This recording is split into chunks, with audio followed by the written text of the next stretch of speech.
आज आहे संकष्टी, त्यानिमित्ताने केले होते गणपती बाप्पांसाठी केशर उकडीचे मोदक। केशर मोदक दिसायला आकर्षक असतात पण चवीलाही अप्रतिम लागतात। यापूर्वीही मी उकडीचे मोदक केले होते पण त्यात सुक्या खोबऱ्यांचा खीस वापरला होता। या केशर मोदकांमध्ये ओल्या नारळाचा चव वापरला आहे, त्यामुळे चव अतिशय लाजवाब झाली आहे आणि मोदक तर काय सांगू तुम्हाला, खूप छान झाले आहेत। चला तर मग रेसिपी पाहूया। Hello my royal audience, welcome to my channel Rupal royal kitchen मध्ये तुमचं खूप खूप स्वागत आहे। मोदक सारण्यासाठी इथे मी साहित्य दाखवले आहे। 1 बाउल ओल्या नारळाचा चव, हाफ बाउल चिरलेला गूळ, 1 चमचा खसखस, 1 चमचा वेलची पूड, 2 ते 3 चमचे क्रश केलेला सुका मेवा, काजू बदाम पिस्ता आणि 2 चमचे साजूक तूप। इथे मी गॅस ऑन केलाय, गॅसवरती कढई ठेवली आहे। कढई गरम झाल्यावरती त्यामध्ये मी 2 चमचे साजूक तूप टाकले आहे। तूप गरम झाल्यावरती त्यामध्ये टाकला आहे 1 चमचा खसखस। तो छान सोनेरी होईपर्यंत परतून घ्यायचा, खूप जास्त परतायचं नाही, हलकासा सोनेरी रंग येईपर्यंत परतायचा। आता सुकामेवा टाकूया। सुकामेवा छान परतला की त्यामध्ये टाकूया नारळाचा चव 1 बाउल। नारळाचा चव पण व्यवस्थित परतून घेऊया तुपामध्ये। आता यामध्ये जाईल अर्धा बाउल चिरलेला गूळ।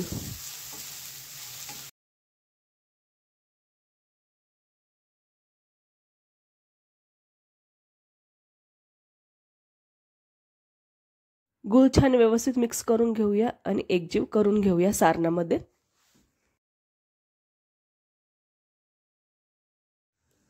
तुम्ही पाहू शकता गूळ छान व्यवस्थित विरघळला आहे, म्हणजे मेल्ट झाले आहे आणि सारण छान तयार झालेले आहे। आता त्यामध्ये 1 चमचा वेलची पूड टाकूया।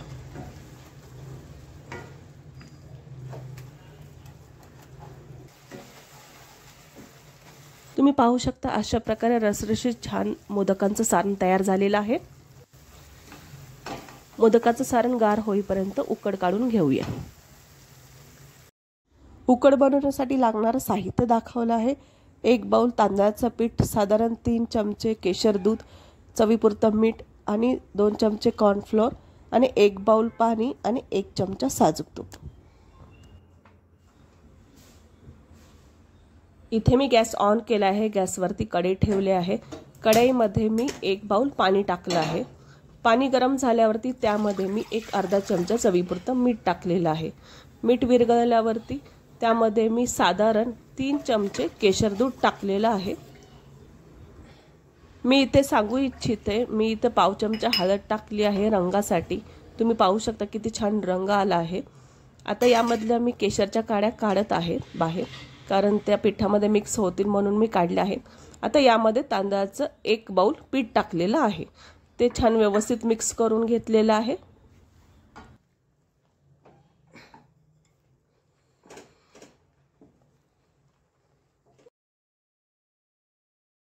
आता यामध्ये टाकूया 2 चमचे कॉर्नफ्लोअर। कॉर्नफ्लोअर का टाकायचे तर मोदकाची पारी छान होते, म्हणजे बाइंडिंग छान तयार होतं आणि मोदकही छान सुबक बनतात। 10 ते 15 मिनिट उकड वाफवून घेऊया।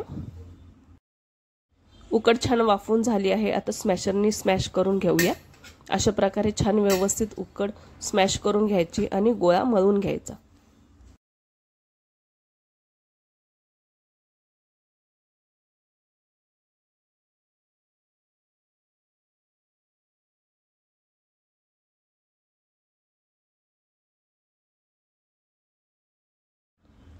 गोळा छान तयार झालेला आहे। आता 10 मिनिट त्याला झाकून ठेवूया।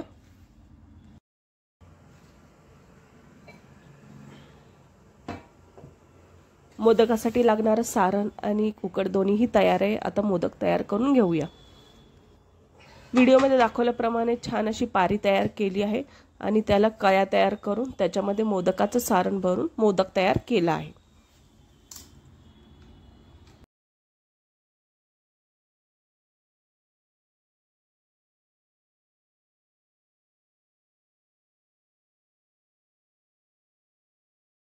बाकीचे मोदक तयार करून घेऊया। म्हणजे साच्यांमध्ये पण खूप सुबक मोदक तयार होतात। मी इथे मोदकांचा साचा घेतला आहे, त्यामध्ये तूप लावलं आहे आणि उकड तयार केलेला त्याच्यामधला थोडासा गोळा काढून त्यामध्ये दाबून भरला आहे, त्यामध्ये होल केला आहे आणि त्याच्यामध्ये मी सारण भरलं आहे आणि वरून सुद्धा थोडंसं गोळ्यातलं पीठ लावून छान मोदक तयार करून घेतलेला आहे। आता मोदक तयार झालेत, आता वाफवून घेऊया।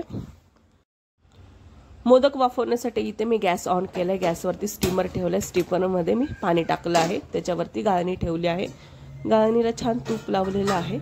आता त्यामध्ये मोदक ठेवूया।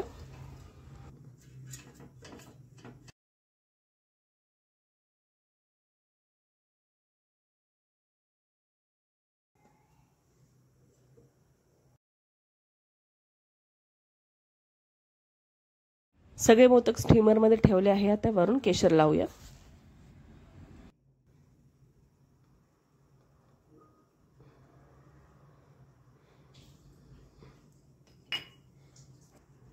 तुम्ही पाहू शकता केशर लावल्यावर ते मोदक किती सुंदर आकर्षक दिसत आहे।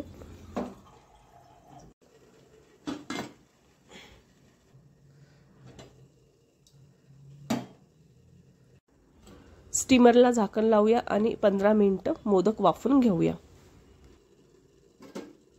तुम्ही पाहू शकता किती छान मोदक तयार झालेले आहे आणि मोदकांचा रंग तर अरे वा, किती सुंदर मोदकांचा रंग आलेला आहे।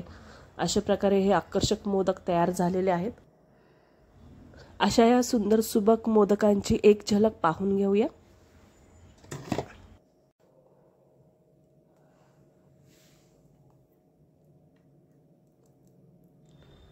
तुम्ही पाहू शकता किती रसरशीत मोदक तयार झालेला आहे। अशा या सुंदर सुबक आकर्षक केशर मोदकांची रेसिपी जर तुम्हाला आवडली असेल तर प्लीज माझा व्हिडिओ लाईक करा, सबस्क्राईब करा आणि शेअर करा। Thank you so much.